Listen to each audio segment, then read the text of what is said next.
والسلام على من لا نبي بعده. أما بعد فأعوذ بالله من الشيطان الرجيم.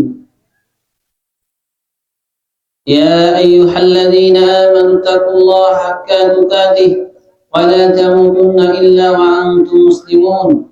يا أيها الناس اتقوا ربكم الذي خلقكم من نفس واحدة وخلق منها زوجها وبث منهما رجالا كثيرا ونساء واتقوا الله الذي تساءلون به والأرحام إن الله كان عليكم رقيبا.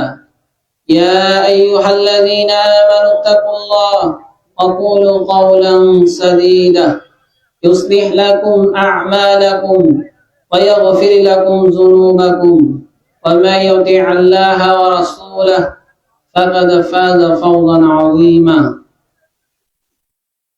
أما بعد فأعوذ بالله من الشيطان الرجيم.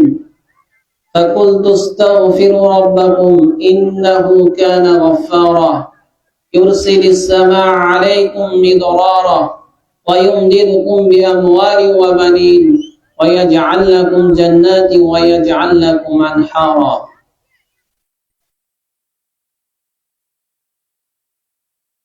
وقال رسول الله صلى الله عليه وسلم ما الذي ما الاستغفار زال الله من كل هم فرجه ومن كل ضعيف مخرجه ويرزق من حيث لا يحتسب.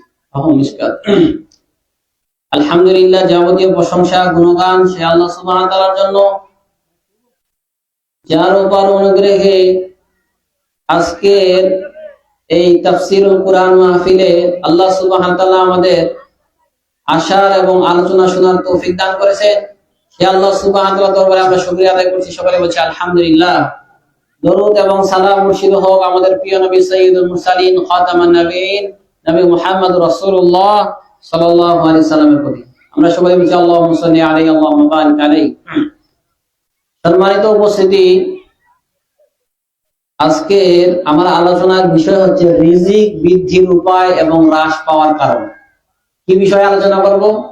রিজিক বৃদ্ধির উপায় এবং হ্রাস পাওয়ার কারণ। আমার সঙ্গে একটু কথা বলবেন, ঠিক আছে ইনশাআল্লাহ? আসলে প্রথমে বলি যে রিজিক বলতে শুধু আমরা বলছি যে আমাদের খাওয়া দাওয়া যা আছে এগুলা রিজিক বলতে এটা না। আপনার বাড়ি এটাই আপনার রিজিক, আপনার গাড়ি এটাও আপনার রিজিক, আপনার একটা নেককার স্ত্রী এটাও আপনার রিজিক, আপনার একটা নেক সন্তান এটাও হচ্ছে আপনার রিজিক। আমার কথা বুঝতে পারছেন? এটাও কি আপনার রিজিক। তো যেই কথা বলতেছিলাম যে রিজিকের ব্যাপকতা বিশাল। আমরা আজকে দুনিয়াতে রিজিকের জন্য দৌড়াদৌড়ি